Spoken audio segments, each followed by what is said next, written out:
ঘরের মধ্যে যদি ব্যাঙ প্রবেশ করে তাহলে সে ব্যাঙ হত্যা করবেন না।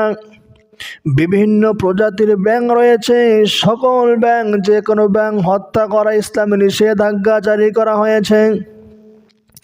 টিকটিকি হত্যা করা যেমন জায়েজ এবং সওয়াবের কাজ, পক্ষান্তরে কিছু ব্যাঙ এমন আছে যে ব্যাঙ হত্যা করা ইসলামে নিষেধ করা হয়েছে। ইব্রাহিম আলাইহিস সালামকে যখন আগুনে নিক্ষেপ করা হয়েছিল, ওই সময় টিকটিকি করেছিল, ফু দিয়েছিল, ইব্রাহিম নবীর আগুন যেন বেড়ে যায়। আল্লাহ নবী বলছেন, তোমরা টিকটিকি দেখলে এমন চোরে বাড়ি দেবে, এক বাড়িতেই যেন টিকটিকি মরিয়া যায়। আম্মা জান আয়েশা রাদিয়াল্লাহু তাআলা আনহা সবসময় ঘরে একটা লাঠি রাখতেন। যখনই ঘরের মধ্যে টিকটিকি দেখতেন, টিকটিকি সে লাঠি দিয়ে মেরে ফেলতেন। আর তিনি বলতেন, আল্লাহর নবী রাসূলুল্লাহ সাল্লাল্লাহু আলাইহি ওয়াসাল্লাম বলেছেন, কোন বান্দা বান্দি যদি এক বাড়িতে টিকটিকি মারতে পারে, আল্লাহ তাআলা তার আমলনামায় 100 নেকি দান করবেন। আর কেউ যদি 2 বাড়িতে মারে আরো কম নেকি পাবে, 3 বাড়িতে যদি মারে আরো কম নেকি পাবে। টিকটিকি মারলেই নেকি আছে। পক্ষান্তরে ব্যাঙ মারা নিষেধ, ব্যাঙ মারলে কোনো সওয়াব হবে না। যখন ইব্রাহিম আলাইহিস সালামকে আগুনে নিক্ষেপ করা হয়েছিল, ওই সময় ব্যাঙ পেশাব করে দিয়েছিল আগুন নিভানোর জন্য। জিবরাইল আলাইহিস সালাম ব্যাঙকে প্রশ্ন করেছিলেন, ব্যাঙ, তোমার ব্যাঙে তোমার পেশাবে আগুন নিভবে না, এরপর কেন তুমি পেশাব করে দিলা? আগুন বলেছিল, জিবরাইল, আমার পেশাবে, আমার পানির দ্বারা আগুন নিভবে না, আগুনের কোনো কিছুই হবে না, কিন্তু আমি পেশাব করে ইব্রাহিম নবীর পক্ষ নেওয়ার জন্যই পেশাব করে দিয়েছি। এই জন্য উলামা কেরাম বলেন, যে ব্যাঙ পানিতে থাকে সেই ব্যাঙ মারা নিষেধ। সেই ব্যাঙের পেশাব ও পাক, সেই ব্যাঙের পেশাব নাপাক না, অপবিত্র নয়। আল্লাহ রাব্বুল আলামিন এই ব্যাঙের পেশাবকে মানুষের জন্য পবিত্র করে দিয়েছেন। যেমনি ভাবে বিশ্ব নবী, শ্রেষ্ঠ নবী, রহমাতুল লিল আলামিন জনাবে মুহাম্মদুর রাসূলুল্লাহ সাল্লাল্লাহু আলাইহি সাল্লাম যখন হিজরত করে মদিনায় যাইতেছিলেন, যখন গুহার মধ্যে আত্মগোপন করেছিলেন, সেই সময় কবুতর এসে বাসা বেঁধেছিল, যাতে করে কাফেররা বুঝতে পারে এখানে কোনো মানুষ নাই, মানুষ থাকলে বাসা থাকতো না। এই কথা বোঝানোর জন্যই কবুতররা বাসা বেঁধেছিল, নবীর পক্ষে কবুতর অবস্থান নিয়েছিল। এই জন্য আল্লাহ তাআলা সেই কবুতরের ভালোবাসা মানুষের অন্তরে দান করেছেন। ব্যাঙ মানুষের অনেক উপকার করে। ব্যাঙ পোকামাকড় খেয়ে ফেলে। যদি খেতে ফসলে ব্যাঙ থাকে, সেই ব্যাঙ পোকাগুলো খেয়ে শেষ করে দেয়, ফসল ভালো থাকে। যদি আপনার ঘরের আশপাশে ব্যাঙ থাকে, সেই ব্যাঙ সাপকে তাড়াইয়া দেয়।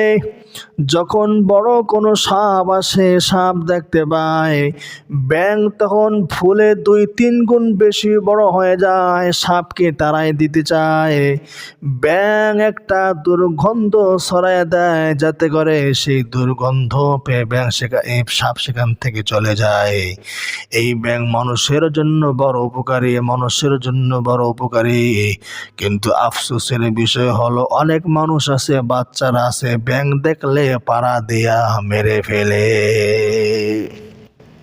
এই ব্যাঙ ভূমিকম্পের কথাও বলে দেয়।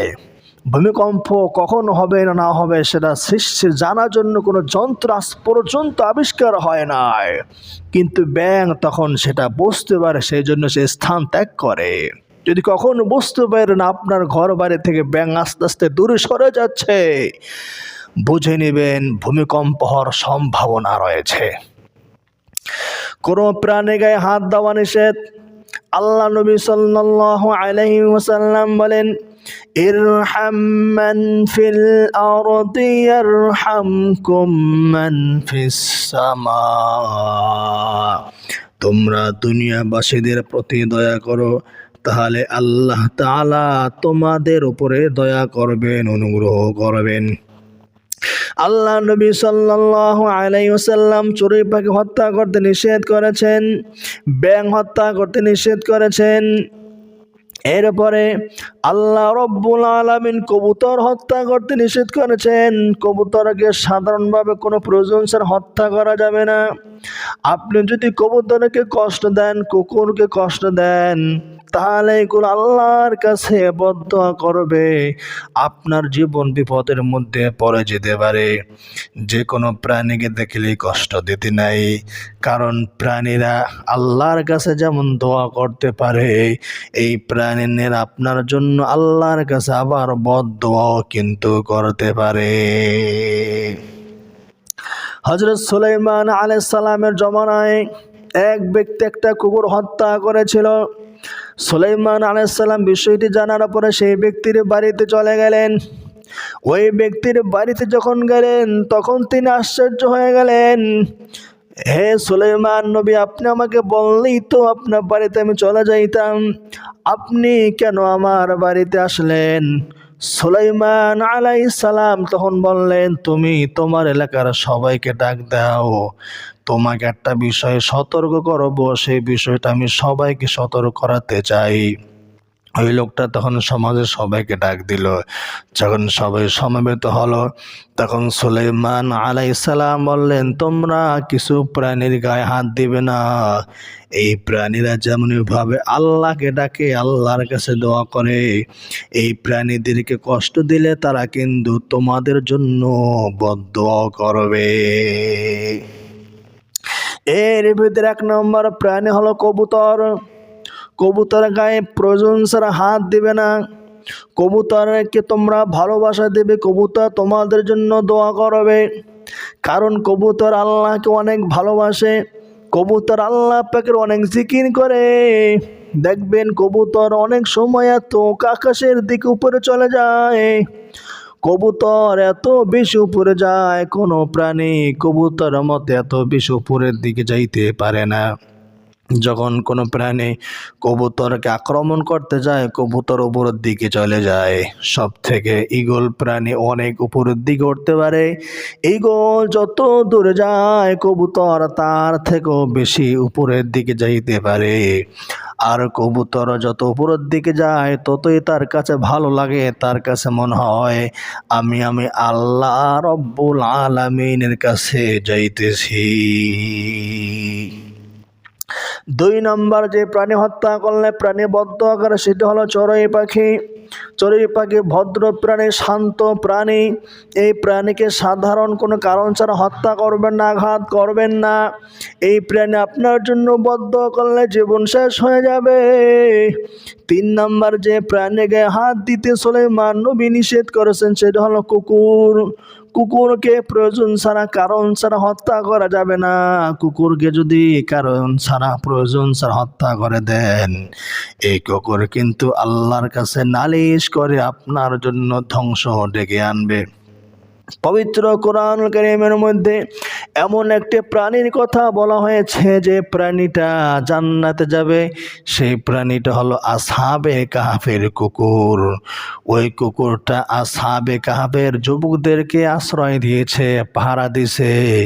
এই কারণে সে কুকুরটা কিন্তু জান্নাতি কুকুরে হয়ে গেছে।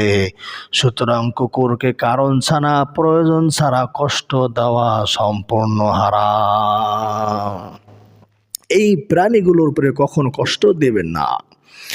মানুষের উপরে কষ্ট দেওয়া যেমন নিষেধ, প্রাণীদের উপরও কষ্ট দেওয়া তেমন নিষেধ। পিঁপড়াকে ক্ষতি করবেন না।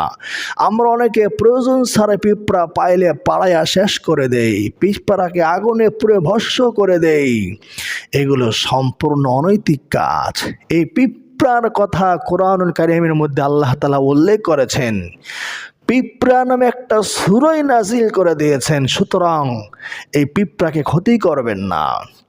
তবে হ্যাঁ, যদি পিপিলিকা আপনার ক্ষতি করে, আপনাকে কষ্ট দেয়, সেক্ষেত্রে পিঁপড়াকে আপনি ওষুধ দিয়ে, মেডিসিন দিয়ে মারতে পারেন, কিন্তু সাবধান, মনে রাখবেন আগুন দিয়ে কখনো কোনো প্রাণীকে হত্যা করবেন না। আগুন দিয়ে কোনো প্রাণীকে হত্যা করা ইসলামে অনুৎসাহিত করা হয়েছে।